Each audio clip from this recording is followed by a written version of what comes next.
سامعین کرام، اللہ کے فضل و کرم سے اور اس کی دی ہوئی توفیق اور عنایت سے اللہ کے گھر میں نماز مغرب نے ادا کی۔ اللہ تعالیٰ اپنے فضل و کرم سے نماز مغرب قبول فرمائے اور ہمیں 5 وقت کی نماز کی پابندی کی توفیق عطا فرمائے۔ ہم سب کو، ہمارے اہل خانہ کو، ہماری اولادوں کو اور ہمارے اعزاء اقارب کو، سب مسلمانوں کو اللہ تعالیٰ اپنے دربار میں جھکنے کی اخلاص کے ساتھ، محبت کے ساتھ توفیق عطا فرمائے۔ نماز مغرب کی ادائیگی کے بعد ماہانہ درس قرآن کی مبارک اور مقدس محفل میں اللہ کے گھر میں ہم اور آپ حاضر ہیں۔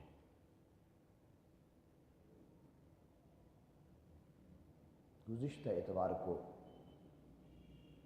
درس قرآن کی یہ ماہانہ محفل ہونی تھی، لیکن ہمارے استاد محترم شیخ الحدیث والتفسیر استاد العلماء ولی کامل حضرت علامہ مولانا مفتی محمد عبد الکریم سعیدی رحمۃ اللہ تعالی علیہ کا 8واں سالانہ عرس تھا مہران ٹاؤن میں، تو وہاں حاضری ہوئی۔ علامہ صاحب نے مجھے فون کیا، بتایا کہ استاد جی آج کیا کرنا ہے۔ میں نے کہا اگلے اتوار کو رکھ لیں، کیونکہ استاد صاحب کا عرس ہے، اس میں شرکت کرنی ہے۔ بہرحال آپ کی خدمت میں، آپ کی زیارت کے لیے میں حاضر ہوا ہوں۔ اپنی اصلاح کے پیش نظر اور آپ بھائیوں کی اصلاح کے پیش نظر چند باتیں آپ کی گوش گزار کرنے کی کوشش کروں گا۔ اللہ تعالی ہم سب کو عمل کی توفیق عطا فرمائے۔ آج کے دور میں بہت جدید دور ہے، بڑی تیزی کے ساتھ وقت گزر رہا ہے، جو کہ علامات قیامت میں سے۔ پیارے آقا صلی اللہ علیہ وسلم نے فرمایا کہ سال ایسے ہی گزر جائے گا جیسا ایک مہینہ، اور مہینہ گزرے گا جیسا ایک ہفتہ، اور ہفتہ ایسے گزرے گا جیسے ایک دن، اور ایک دن ایسے گزرے گا جیسے لکڑی کے ساتھ جو انگارہ ہوتا ہے، آگ بجھ گئی ہے، لکڑی کے ساتھ انگارہ ہے، وہ بڑی تیزی کے ساتھ بجھنا شروع کرتا ہے، تو دن ایسی ہی ایک ایک پل میں جلدی سے گزر جائے گا۔ تو قرب قیامت کا زمانہ ہے، نفسی نفسی کا عالم ہے۔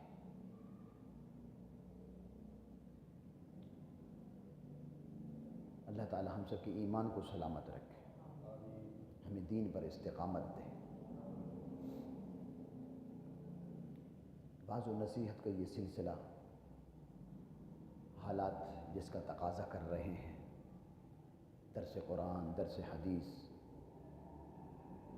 بڑی توجہ کی ضرورت ہے۔ دین سے ہم بہت دور ہو رہے ہیں، صرف دنیا کی محبت کی وجہ سے آخرت کو بھول گئے، جبکہ اصل آخرت ہے، اصل آخرت ہے۔ یہ مسافر خانہ ہے، دنیا کی زندگی عارضی ہے، فانی ہے، اور یہاں کی ہر چیز عارضی ہے، فانی ہے۔ یہ پورا نظام اور سسٹم جو بھی چل رہا ہے، شب و روز، شمس و قمر، لیل و نہار، یہ سب درہم برہم ہو جائے گا۔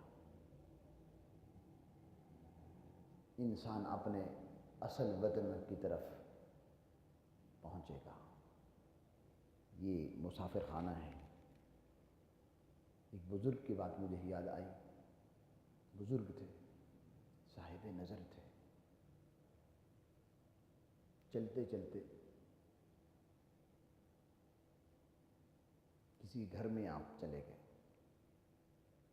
اجازت نہیں لی، جبکہ اجازت لینی چاہیے کہ کسی کے گھر میں ایسے نہیں جانا چاہیے، لیکن وہ چلے گئے۔ گھر والوں نے ڈانٹا، بہت ضعیف العمر تھے لیکن بزرگ تھے، کیسے آ گئے بغیر اجازت کے؟ آپ گھر میں آ گئے، اجازت نہیں لی۔ معذرت کرنے لگے کہ مجھے پتہ نہیں تھا یہ گھر ہے، میں سمجھا یہ مسافر خانہ ہے، تو میں بھی مسافر تھا، تو یہ سمجھ کر کہ یہ مسافر خانہ ہے، میں بھی مسافر ہوں، تھوڑی دیر کے لیے آرام کر لیتا ہوں پھر چلا جاؤں گا، مجھے معلوم نہیں تھا یہ کہ گھر ہے، یہاں فیملی رہتی ہے، لوگ رہتے ہیں۔ تو اہل خانہ مزید جو ہے وہ ناراض ہونے لگے، آپ کو پتہ ہی نہیں کہ یہ گھر ہے، مسافر خانہ ایسا ہوتا ہے یہاں فیملی رہتی ہے۔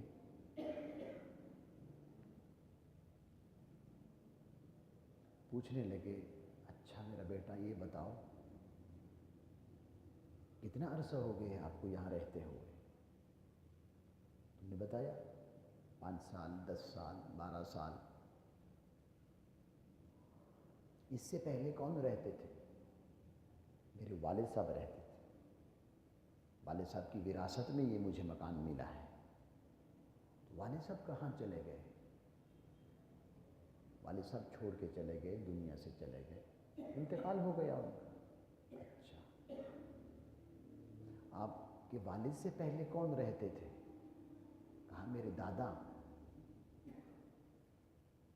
تو وہ کہاں چلے گئے؟ وہ بھی انتقال کر گئے۔ تو یہ سوالات انہوں نے کیے۔ فرمایا تم کتنا عرصہ رہو گے؟ کہا معلوم نہیں۔ تو فرمایا یہ گھر تو نہ ہوا،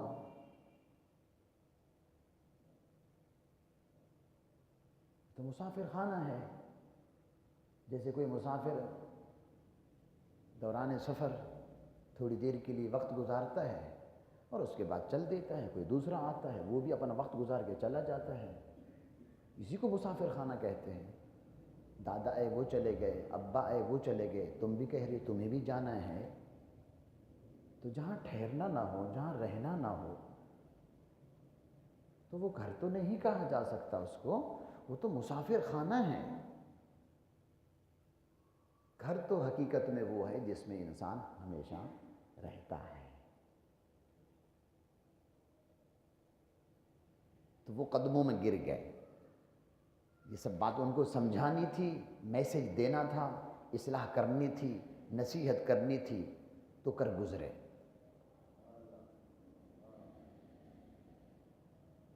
اس کے بعد باہر چلے گئے۔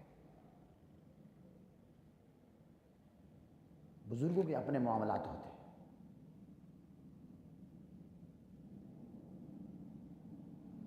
اللہ اللہ اللہ۔ اسی حوالے سے ایک اور واقعہ مجھے یاد آیا۔ اللہ اکبر۔ ایک بزرگ، ہلاکو خان کا زمانہ تھا، بہت عظیم بزرگ، پیر و مرشد کی صحبت میں رہنے کے بعد ان کی ڈیوٹی لگائی گئی، اب جائیے وہاں فلاں علاقہ ہے، وہاں تمہاری ڈیوٹی ہے، وہاں رسول اللہ صلی اللہ علیہ وسلم کے دین کا پرچار کرنا ہے، دین کا کام کرنا ہے، اللہ اس کے رسول کے لیے کام کرنا ہے، لوگوں کو بعض نصیحت کرنا ہے، ان کو سمجھانا ہے، ان کی اصلاح کرنی ہے۔ پہلے ایسا ہوتا تھا۔ تو وہ بزرگ ایک بادشاہ کے بنگلے کے قریب جھونپڑا بنا کر وہاں ٹھہرنے لگے۔ بادشاہ گیا ہوا تھا شکار پہ، واپس آیا تو ایک جھونپڑا دیکھ کر اپنے بنگلے کے قریب نوکر چاکر ان سے کہنے لگا یہ کون ہے ہمارے بنگلے کے ساتھ جھونپڑا لگا لیے؟ انہوں نے کہا پتہ نہیں کون ہے۔ بادشاہ ان کے قریب گیا، بزرگ بیٹھے ہوئے تھے، اللہ اللہ کر رہے تھے۔ تو بادشاہانہ انداز میں ان سے پوچھنے لگے تم کون ہو، کہاں سے آئے ہو؟ کیا کام ہے تمہارا؟ یہاں کیوں جھونپڑا لگایا ہے ہماری اجازت کے بغیر؟ بادشاہ تھا، بادشاہ ہوتے ہیں، غرور ہوتا ہے، تکبر ہوتا ہے، بادشاہت پہ فخر ہوتا ہے۔ تو وہ بزرگ بتاتے رہے، بالآخر بادشاہ نے ایک سوال کیا ان سے، ایک سوال کرتا ہوں آپ سے، پوچھیے کیا سوال ہے؟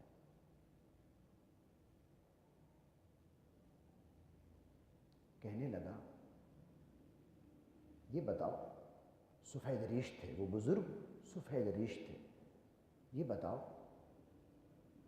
کہ یہ جو تمہاری داڑھی ہے، جب کسی کے اندر غرور تکبر ہوتا ہے تو وہ ایسے بیہودہ باتیں اس کی زبان سے نکلتی، یہ جو تمہاری داڑھی ہے،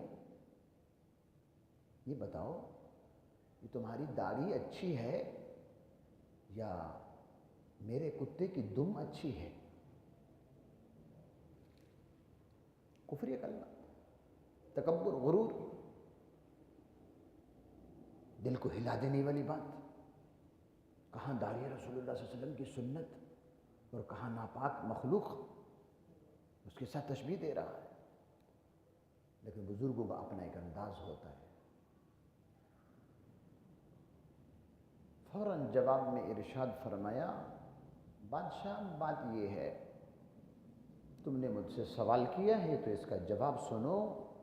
محشر کے میدان میں جب اللہ کے دربار میں میری پیشی ہوگی، اگر میں وہاں سرخرو ہو گیا، کامیاب ہو گیا، پھر میری داڑھی اچھی ہے ورنہ تمہارے کتے کی دم اچھی ہے۔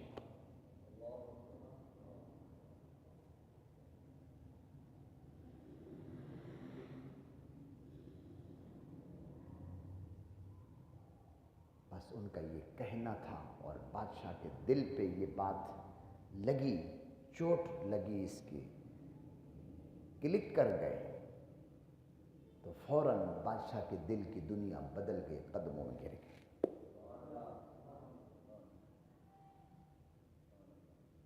وہی بادشاہ جس کے گھر میں ناچ گانے شراب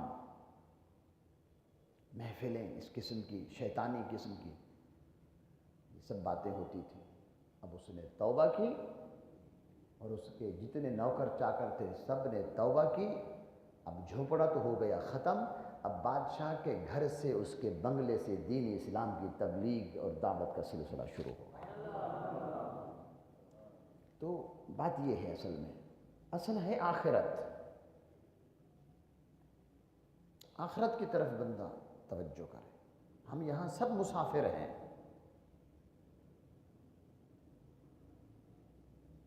یہ دنیا دل لگانے کی جگہ نہیں ہے۔ بہت بھولے ہوئے ہیں ہم، راستہ بھولے ہوئے ہیں۔ میرے آقا صلی اللہ علیہ وسلم نے حضرت عبداللہ ابن عمر سے فرمایا رضی اللہ تعالی عنہ، کن فی الدنیا کأنک غریب، دنیا میں ایسے رہو جیسے کوئی مسافر۔ عربی میں غریب، غربت، مسافرت، اجنبیت، جیسے مسافر رہتا ہے، مسافر کی طرح۔ زندگی کا سفر ہے، زندگی کے سفر کی گاڑی چل رہی ہے، جیسے جیسے جس کو جہاں اترنا ہے ہر ایک اپنے اپنے اسٹیشن پر اتر کر جا رہا ہے۔ بالکل اسی طرح ہے، اللہ نے وقت مقرر فرمایا ہے، ایک گھڑی آگے نہ پیچھے۔ زندگی کی اس گاڑی سے اترنے کا وقت بھی مقرر ہے، جگہ بھی مقرر ہے۔ ایک انچ آگے پیچھے نہیں ہو سکتا۔ وہی جگہ جہاں موت آنی ہے اور وہی وقت ایک سیکنڈ کے لیے آگے پیچھے نہیں ہوگا۔ اسباب بنتے چلے جائیں گے،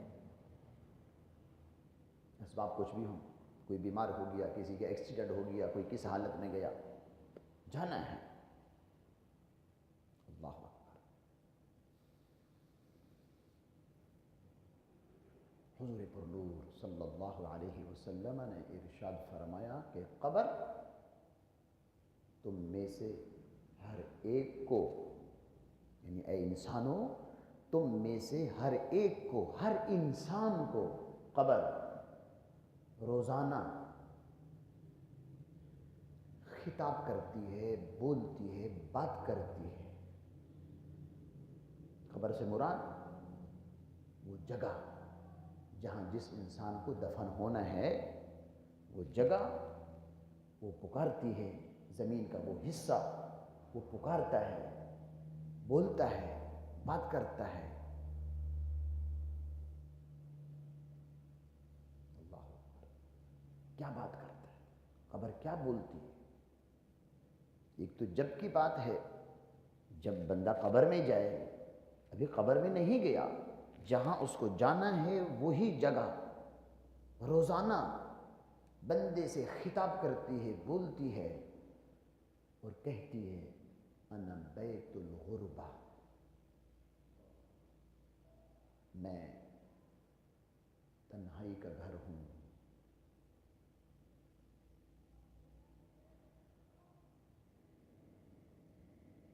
انا بیت الوحدہ، میں علیحدگی کا گھر ہوں،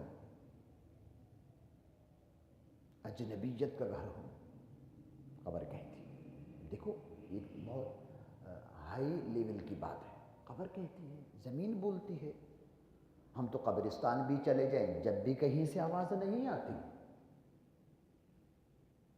کبھی ہم نے کسی قبر سے کوئی بات نہیں سنی، نہ زمین۔ اللہ اکبر، ظاہر ہے بات ہائی لیول کی ہے، عقل سے اوپر جا رہی ہے۔ یہ بھی تو دیکھیں کہ زبان سے یہ بات نکلی ہے، کون کہہ رہے ہیں؟ اللہ کے نبی صلی اللہ علیہ وسلم یہ ارشاد فرما رہے ہیں، جن کے صدقے میں کل کائنات بنی ہے۔ وہ نہ ہوتے تو کچھ نہ ہوتا، وہ نہ ہو تو کچھ نہ ہو، کیونکہ وہ جان ہے جہان کی، جان ہے تو جہان ہے۔ ایسی شخصیت کے مالک وہ فرما رہے ہیں۔ بات یہ ہے کہ جہاں سب انسانوں کی عقلیں کام کرنا چھوڑ دیتی ہیں، وہاں سے نگاہ نبوت کی ابتدا ہوتی ہے۔ ہاں، عقل کے پیچھے مت دوڑے، اپنے آپ کو سپرد کر دے، اللہ اس کے رسول کے سپرد کر دے۔ ہمیں اللہ نے بنایا ہے، ہمارا خالق کون ہے؟ اللہ ہے۔ مٹی سے بنایا ہے، کیا حسین و جمیل بنایا ہے، کیا شکل و صورت عطا فرمائی، کیا حسن و جمال عطا فرمایا، بنا کر خود ہی فرمایا ہے والتین والزیتون، انجیر کی قسم، زیتون کی قسم، لقد خلقنا الانسان فی احسن تقویم، والتین والزیتون وطور سینین، طور سینہ کی قسم، وہذا البلد الامین، اس امانت والے شہر مکہ کی قسم، لقد خلقنا الانسان فی احسن تقویم، ہم نے انسان کو بہت ہی اچھی تقویم میں بنایا ہے، بہت اچھی بناوٹ دی ہے، اس کو حسن دیا ہے، خود بنا کر خود تعریف فرما رہا ہے۔ انسان جیسا حسن و جمال اللہ نے کسی مخلوق کو عطا نہیں کیا۔ جنت کے اندر جو حوریں ہیں بڑی حسن و جمال والی ہیں، وہ بھی انسانوں کے، وہ بھی انسانوں کے۔ اللہ اکبر۔ تو کسی مقصد کے لیے اللہ تعالیٰ نے ہمیں بنایا ہے۔ تو حضور پر نور صلی اللہ علیہ وسلم فرما رہے ہیں کہ قبر روزانہ یاد کرتی ہے، بندے سے کہتی ہے، پکارتی ہے، میں تنہائی کا گھر ہوں، میں اکیلے پن کا گھر ہوں، غربت کا گھر ہوں، انا بیت الدود، میں کیڑوں مکوڑوں کا گھر ہوں۔ یاد کرتی اور فرمایا کہ جب کوئی مومن، ایمان والا، متقی، پرہیزگار، اللہ سے ڈرنے والا، دنیا کی زندگی اس نے گزاری ہے اللہ سے ڈر کر، آخرت کو پیش نظر رکھ کر، ایسا بندہ جب اس کا انتقال ہوتا ہے، سبحان اللہ، جب اس کا انتقال ہوتا ہے، ہمارے بڑے استاد صاحب رحمۃ اللہ تعالی علیہ، دادا استاد محترم، استاد العلماء، سند المدرسین، شیخ الحدیث والتفسیر، علامہ ارشاد احمد صاحب رحمۃ اللہ تعالی علیہ نقشبندی، تو وہ فرمایا کرتے تھے جس طرح سب کا جینا برابر نہیں ہے تو مرنا بھی برابر نہیں ہے۔ جب مرنا برابر نہیں ہے تو قبر بھی سب کی برابر، جب قبر برابر نہیں ہے تو حشر بھی برابر نہیں ہے۔ تو جو جیسے جیے گا ویسے مرے گا، جیسی موت ہوگی ویسی قبر ہوگی، جیسی قبر ہوگی ویسا حشر ہوگا۔ جی تو سب رہے ہیں دنیا کے اندر، مومن غیر مومن، مسلم غیر مسلم، پھر ایمان والوں میں متقی پرہیزگار، پھر فاسق و فاجر بدکار، شرابی، زانی، سب جی رہے ہیں، زندگی سب گزار رہے ہیں، لیکن سب کا جینا برابر نہیں ہے۔ تو جب کسی کا انتقال ہوتا ہے، سبحان اللہ، وہ نیک اور متقی پرہیزگار ہوتا ہے، تو لوگ اپنے کندھے پہ اس کو اٹھا کے تدفین کے لیے لے جا رہے ہوتے ہیں، تو وہ میت کہتی ہے، وہ خاتون ہو یا مرد ہو، ایمان والا ہے، متقی پرہیزگار، اللہ سے ڈرنے والا، اللہ اس کے رسول سے محبت کرنے والا، دیندار، جب لوگ اس کو کندھے پہ اٹھا کے جا رہے ہوتے ہیں، کسی نے نہیں سنا، لیکن رسول اللہ صلی اللہ علیہ وسلم نے فرمایا ہے، وہ کہتا ہے قدمونی قدمونی، مجھے آگے بڑھاؤ، آگے بڑھاؤ، جلدی بڑھاؤ، انتظار ہو رہا ہے وہاں۔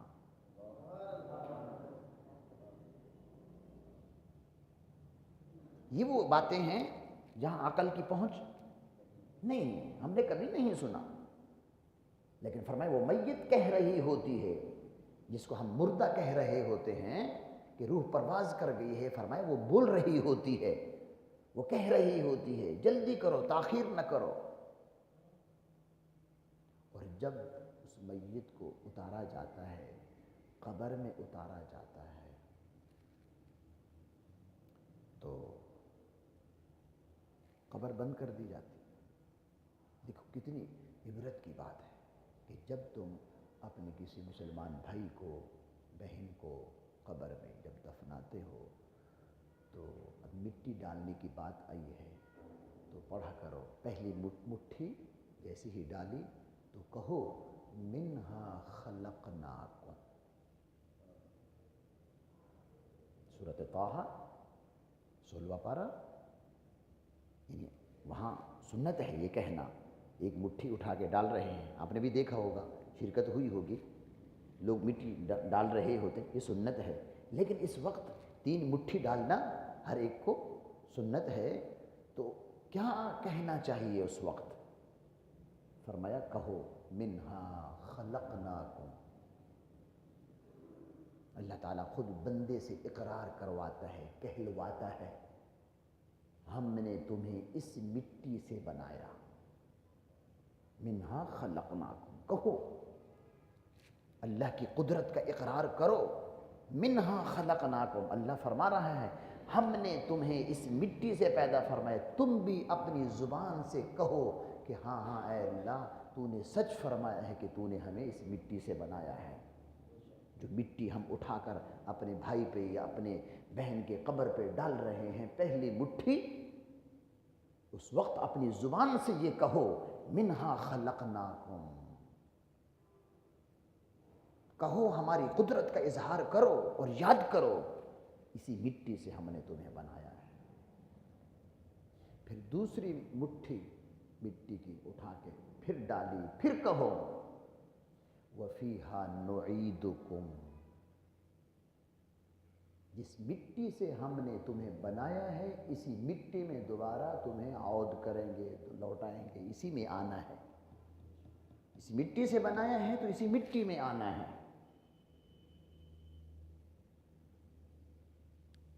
جب تیسری مٹھی اٹھا کے قبر پہ ڈالتے ہیں، مٹی ڈالتے ہیں، تو پھر کہو وَمِنْهَا نُخْرِجُكُمْ تَارَةً أُخْرَى، اب دوبارہ تمہیں اسی مٹی سے ہم نکالیں گے. یہ محشر ہو گیا. یہ حکم ہے. اللہ اکبر. درود شریف پڑھی. اللہم صلی علی سیدنا و مولانا محمد وعلی آلہ وصحبہ وبارک وسلم. صلاۃ و سلام علیک سیدی یا رسول اللہ وعلی آلہ وصحبہ یا حبیب اللہ. فرمایا کہ جب قبر کے اندر رکھا جاتا ہے، دیکھیے یاد رکھیے گا، قبر سے مراد یہ گڑھا نہیں ہے جو ہم کھودتے ہیں. یہ تو انسان کی تعظیم اور توقیر، ایمان والے کی تعظیم اور توقیر کے پیش نظر ہے. بڑے اہتمام کے ساتھ اس کو نہلایا، اس کو کفنایا، پھر نماز پڑھی، دعا کی، کندھوں پہ اٹھایا، ادب احترام کے ساتھ اس کو وہاں جا کے رکھا جہاں کہ اس کے جسم کی مٹی تھی، جہاں کا خمیر تھا وہاں پہنچ گیا. لیکن اس گڑھے کا نام حقیقت میں قبر نہیں ہے. میرے بھائی محترم، بزرگوں، دوستوں، نوجوانوں، قبر جو ہے ایک جہان ہے جس کو عالم برزخ کہتے ہیں. وہ اس دنیا سے کئی گنا وسیع ہے. اس دنیا سے کئی گنا وسیع ہے. اس کے اندر بڑی وسعت ہے. قبر کے اندر جو سوالات ہوتے ہیں، اس سے مراد نہیں ہوں جو جس کو ہم نے قبر میں دفنایا اسی سے سوالات ہو رہے ہیں، نہیں، اس سے بھی ہوتے ہیں. اور جس کو جلا دیا جاتا ہے، راکھ ہو جاتی ہے. ہندو جلاتے ہیں اور پارسی جو ہیں وہ پرندوں سے نچواتے ہیں ناش کو، اللہ کی پناہ تذلیل کرتے ہیں. وہ ٹکڑے ٹکڑے ہو جاتا ہے، ذرے ذرے ہو جاتا ہے. یا کسی کو درندے نے کھا لیا چیر پھاڑ کر، کچھ حصہ کس کے پیٹ میں، اللہ کی پناہ. یا کوئی سمندر میں ڈوب کر مر گیا، مچھلیاں کھا گئی. تو کیا سمجھ رہے ہیں آپ کہ ان سے سوالات نہیں ہوں گے؟ قبر ان کو بھی آتی ہے. قبر کا معاملہ ان کو بھی درپیش ہوتا ہے. سوال و جواب ان سے بھی ہوتے ہیں. اصل ہے روح، اصل روح ہے. روح کا تعلق ہوتا ہے جسمانی اعضاء سے. ذرے کہیں بھی ہوں، لیکن قبر کا معاملہ اس کو بھی درپیش ہوتا ہے. بہرحال فرمایا کہ جب قبر کے اندر دفنا دیا جاتا ہے، قبر بند کر دی جاتی ہے، اور پھر قبر کہتی ہے، پہلے بھی بول رہی تھی میں تنہائی کا گھر ہوں، میں غربت کا گھر ہوں، اب بھی بولتی ہے. اگر وہ نیک ہوتا ہے، متقی ہوتا ہے، ایمان پر خاتمہ ہوتا ہے، اللہ اس کے رسول کی فرما برداری کر کے دنیا کی زندگی گزار کر اس سے چلا گیا، اگر ایسا شخص ہوتا ہے، قبر اس کو ویلکم کرتی ہے. قبر اس کو مرحبا کہتی ہے. مرحبا، سہلاً، سہولت ہے، کوئی ٹینشن کی بات نہیں ہے. خوش آمدید، تمہارا آنا بہت مبارک ہے. ہاں، قبر کہتی ہے. دیکھیں یہ وہ باتیں ہیں، نہ کوئی سائنسدان، نہ کوئی بڑے سے بڑے دانشور اس کو سن لے کیا ہے، نہیں، یہ نگاہ نبوت ہے، اللہ کے نبی فرما رہے ہیں. ہاں، اللہ کے نبی فرما رہے ہیں. ہماری عقلیں ٹھوکر کھاتی ہیں، ہماری افکار ٹھوکر کھاتی ہیں. اللہ کے نبی فرماتے ہیں وہ حق ہوتا ہے، سچ ہوتا ہے، واقع کے مطابق ہوتا ہے. تو قبر کہتی ہے مرحبا، خوش آمدید. جب تم میری پیٹھ پہ چلتے تھے، یعنی دنیا کی زندگی تم گزارتے تھے، جب میری پیٹھ پہ چلتے تھے، اچھے کام کرتے تھے، نیک کام کرتے تھے، کبھی تم سے کوئی غلطی، کوئی گناہ سرزد ہو جاتا تو فوراً توبہ کر لیتے تھے. تو میری پیٹھ پہ تم نے اچھا وقت گزارا، مجھے تم سے بڑی محبت تھی. آج تم میرے پاس آئے ہو، لہٰذا میں تمہیں ویلکم کرتی ہوں، خوش آمدید کہتی ہوں. اور دیکھو ابھی پھر میں تمہارے ساتھ کیا معاملہ کرتی ہوں. تو یہ کہتے ہی سبحان اللہ قبر تا حد نگاہ وسیع ہو جاتی ہے، کشادہ ہو جاتی ہے، کھلی ہو جاتی ہے. اللہ اکبر. یہ کون شخص تھا؟ یہ نیک شخص تھا، اللہ سے ڈرنے والا تھا، نہ اپنے اوپر اس نے ظلم کیا تھا، نہ اللہ کی مخلوق پر اس نے ظلم کیا تھا۔ جی، بتقاضۂ بشریت، انسانیت، نفس کے غلبے کی وجہ سے شیطان کے بہکاوے میں آ کر اگر کوئی گناہ ہو بھی گیا تھا تو فوراً اس نے توبہ کر لی تھی گناہ کے بعد۔ توبہ کا دروازہ کھلا ہے، ہاں توبہ کا دروازہ کھلا ہے، اور معاف کرنے والا اللہ ہے۔ معاف کرنے والی اللہ کی ذات ہے، وہ ایسی ذات ہے جو کچھ وہ کرے کوئی اس سے پوچھنے والا نہیں ہے کہ وہ ایسا کیوں کر رہا ہے۔ لا یسأل عما یفعل، اللہ اکبر۔ حدیث پاک میں آیا ہے کہ جب شیطان کو مردود قرار دے دیا گیا، نبی کی گستاخی کی وجہ سے، نبی کی بے ادبی کی وجہ سے، اللہ کے حکم سے روگردانی کی وجہ سے، اور نبی سے اپنے کو بہتر سمجھنے کی وجہ سے، شیطان جب مردود ہو گیا، حدیث پاک میں آیا ہے اللہ نے اس کو نکال دیا اور فرمایا کہ تم پر پھٹکار ہے میری طرف سے، نکل جاؤ۔ تو شیطان نے کہا کہ تیری عزت کی قسم، جب تک بندوں کے جسموں میں روح ہوگی میں ان کو ورغلاتا رہوں گا، ان کو بہکاتا رہوں گا، سیدھے راستے سے ہٹانے کی بھرپور کوشش کرتا رہوں گا، تیری عزت کی قسم۔ یعنی اس نے اپنا مشن بتایا کہ میں ایسا کروں گا۔ اللہ تعالیٰ نے ارشاد فرمایا، مجھے میری عزت کی قسم، میرے جلال کی قسم، مجھے میرے بلند مقام کی قسم، اے شیطان تو اپنا کام کرے گا، میرے بندوں کو گمراہ کرے گا۔ سن، جب تک میرے بندے مجھ سے توبہ، استغفار اور بخشش طلب کرتے رہیں گے میں ان کو معاف کرتا رہوں گا۔ ہاں، یہ حدیث شریف ہے، مشکوٰۃ شریف کی حدیث، میں ان کو معاف کرتا رہوں گا۔ گناہ اچھا نہیں ہے، گناہ اللہ کو ناراض کرتا ہے، اللہ کے رسول صلی اللہ علیہ وسلم کو ناراض کرتا ہے۔ گناہ کی وجہ سے بندہ اللہ سے دور ہوتا ہے، گناہ کی وجہ سے بندہ اپنے نبی سے دور ہوتا ہے۔ لیکن گناہ سے توبہ اللہ کو بہت پسند ہے، ہمارے پیارے نبی صلی اللہ علیہ وسلم کو توبہ بہت پسند ہے۔ گناہ سے توبہ اللہ کو بہت پسند ہے، گناہ پسند نہیں ہے۔ گناہ سے کوئی توبہ نہ کرے یہ بھی ناپسند ہے، لیکن گناہ سے جو توبہ کرتا ہے اللہ تعالیٰ کو یہ پسند ہے۔ اسی لیے فرمایا خیر الخطائین التوابون، بہترین گناہگار وہ ہیں جو توبہ کرنے والے ہیں۔ بہترین گناہگار گناہ کی وجہ سے نہیں، توبہ کی وجہ سے۔ یعنی گناہ اچھا نہیں ہے، گناہ تو غلط چیز ہے، ظلم ہے۔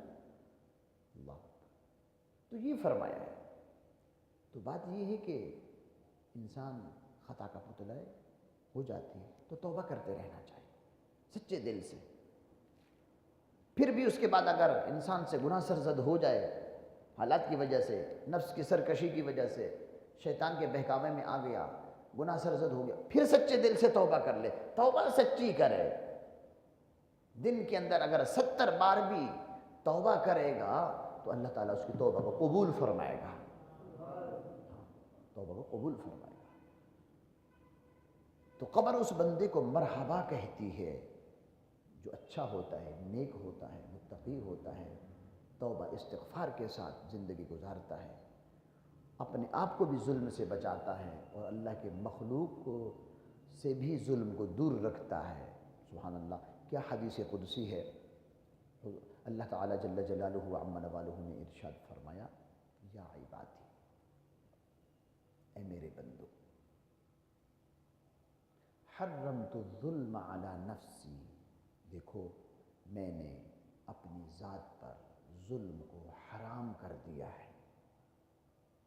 اللہ تعالیٰ کسی پر ظلم نہیں کرتا، وہ خالق ہے، مالک ہے، جو کرے کر سکتا ہے، اس کا ہر کام عدل و انصاف ہے، وہ جو کرے وہ خالق ہے، مالک ہے، حقیقی مالک ہے۔ ان اللہ لا یظلم مثقال ذرہ، ذرہ برابر، رئی کے دانے کے برابر بھی اللہ تعالیٰ کسی پر ظلم اور زیادتی نہیں فرماتا۔ وہ تو ایسا کریم ہے، وَإِن تَكُ حَسَنَةً، اگر کوئی نیکی بندہ کرتا ہے، وَإِن تَكُ حَسَنَةً يُضَاعِفُهَا، اللہ تعالیٰ اس نیکی کو بڑھاتا رہتا ہے، اس کے ثواب کو بڑھاتا رہتا ہے۔ وہ تو ایسا کریم ہے کہ بندہ چھوٹی سی نیکی کرتا ہے۔ ایک مثال دی ہے حضور پر نور صلی اللہ علیہ وسلم نے، ایک مثال دی ہے، اگر کوئی آدھی کھجور کے برابر اللہ کے راستے میں صدقہ کرتا ہے، خیرات کر دیتا ہے، آدھی کھجور کیا حیثیت رکھتی ہے، ہماری نظروں میں کچھ نہیں ہے، لیکن محبت کے ساتھ حلال کمائی میں سے کوئی آدھی کھجور بھی اگر کسی کو اللہ کی رضا کے لیے دے دیتا ہے، سبحان اللہ، اللہ تبارک و تعالی اس کو اپنے دائیں ہاتھ سے قبول فرماتا ہے، اپنے دائیں ہاتھ سے قبول فرماتا ہے۔ اور پھر اللہ تعالیٰ اس نیکی کے اجر کو بڑھاتا رہتا ہے، بڑھاتا رہتا ہے، بڑھاتا رہتا ہے۔ میرے آقا صلی اللہ علیہ وسلم نے فرمایا کہ جس طرح تم جانور کے بچے کو، گھوڑی کے بچے کو پالتے ہو، پوستے ہو، کھلاتے ہو، پلاتے ہو، پرورش کرتے ہو، اللہ تعالیٰ اس نیکی کو بڑھاتا رہتا ہے، بڑھاتا رہتا ہے، بڑھاتا رہتا ہے۔ قیامت کے دن جب بندہ آئے گا تو اس نیکی کا ثواب اتنا ہوگا جیسے احد پہاڑ کے برابر اس کا ثواب ہو جائے گا۔ وہ تو ایسا کریم ہے، لیکن اللہ تعالیٰ کسی پر ظلم نہیں فرماتا۔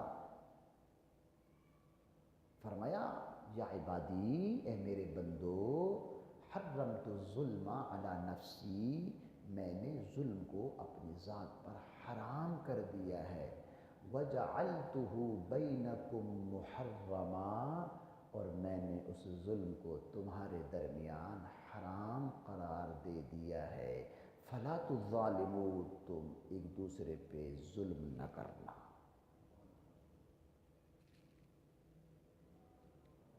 جب میں خالق ہو کر، قادر قدیر ہو کر اپنی ذات پر ظلم کو حرام کیا ہے تو تم اپنے اوپر ایک دوسرے پر ظلم نہ کرنا۔ ایک ظلم وہ ہے جو بندہ خود اپنے اوپر کرتا ہے، دوسرے پر اس کا کوئی اثر نہیں ہوتا۔ ایک ظلم وہ ہے جو بندہ دوسروں کے ساتھ کرتا ہے، یعنی خلاصہ یہ ہے کہ دوسروں کے حقوق پامال کرتا ہے۔ اللہ نے حقوق رکھے ہیں، اللہ تعالیٰ نے حقوق رکھے ہیں، حق کو ادا کرنا یہ عدل انصاف ہے، حق کو پامال کرنا ظلم ہے۔ اب حقوق کی طرف آئیں تو پوری ڈیٹیل ہے۔ اللہ تعالیٰ نے مختلف حیثیتیں رکھی ہیں، سب انسان ہیں، ماں باپ کی حیثیت الگ ہے، اولاد کی حیثیت الگ ہے، شوہر کی حیثیت ہے، بیوی کی حیثیت ہے، بہن بھائی کی حیثیت ہے، قریبی رشتہ داروں کی حیثیت ہے۔ اللہ تعالیٰ نے رشتہ داری کو بنایا ہے، سسرال بھی اللہ نے بنایا ہے، رشتہ داری کو اللہ نے بنایا ہے، یہ رشتے اللہ نے بنائے ہیں، سب کے حقوق ہیں، پڑوسیوں کے حقوق ہیں۔ ہم آپس میں ایک دوسرے کے قریب بیٹھے ہیں، ہم میں سے ہر ایک پر دوسرے کا حق ہے۔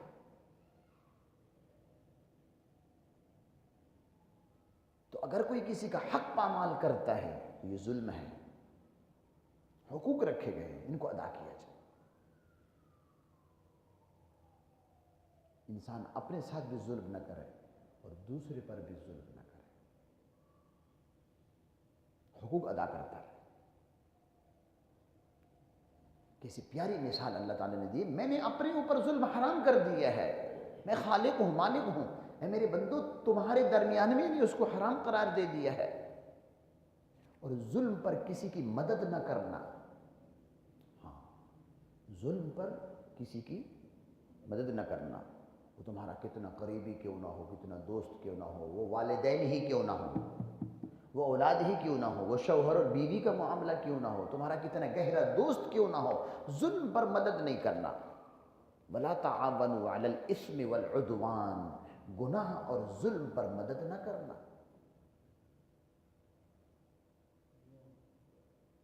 یہ ہماری نصیحتیں ہیں دین اسلام میں جو مسلمانوں کو بتائی گئی ہیں۔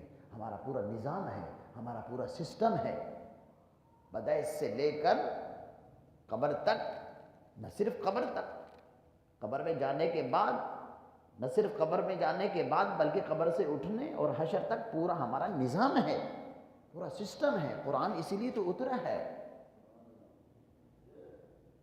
قرآن کا موضوع کیا ہے؟ انسان کی اصلاح۔ اے انسان، تیری اصلاح کے لیے اللہ نے اتنا انتظام فرمایا، نبیوں کو بھیجا، پیغمبروں کو بھیجا، اور جس نے تجھے بنایا اسی نے ہدایات کو نازل فرمایا۔ ہاں، اس ہدایت میں تیری بقا ہے، تیری عزت ہے، تیرا مقام ہے، تیرے لیے ہدایت ہے۔ یہ دنیا کی مختصر ترین زندگی کس طرح سے گزارنی ہے، اللہ سے کیا تعلق ہو، اللہ اس کے رسول سے کیا تعلق ہو، لوگوں سے، اللہ کی مخلوق سے کیا تعلق ہو۔ قرآن کے نازل کرنے کا مقصد بھی یہی ہے۔ دیکھیں نا، موٹی سی مثال ہے، گاڑی بنتی ہے، موبائل بنتا ہے، کسی فیکٹری میں کوئی بنانے والا اس کو بناتا ہے۔ جب بناتا ہے تو بنانے والے کو پتہ ہے نا اس نے کیا کیا سسٹم رکھا ہے۔ جس نے بنایا ہے وہی جانتا ہے کیا کیا سسٹم ہے، اس کو کس طرح چلانا ہے۔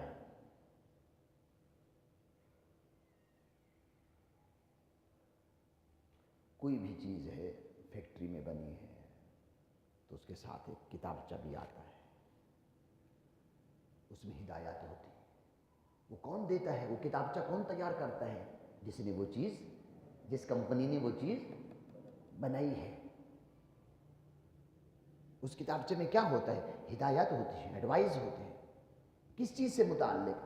جو چیز بنائی گئی ہے اس سے متعلق ہدایات ہوتی ہیں، بنانے والے نے وہ ہدایات دی ہیں۔ دیکھو اس کا یہ سسٹم ہے، یہ بٹن دباؤ گے تو یہ ہوگا، یہ دباؤ گے تو یہ ہوگا۔ اور اگر کوئی شخص، دیکھیے غور فرمائیے، اگر کوئی شخص بنانے والے کی ہدایات سے ہٹ کر اپنی منمانی کرنے لگے تو اس چیز کو غلط استعمال کرے گا۔ جب غلط استعمال کرے گا وہ چیز ناکارہ ہو جائے گی، خراب ہو جائے گی، نقصان ہوگا،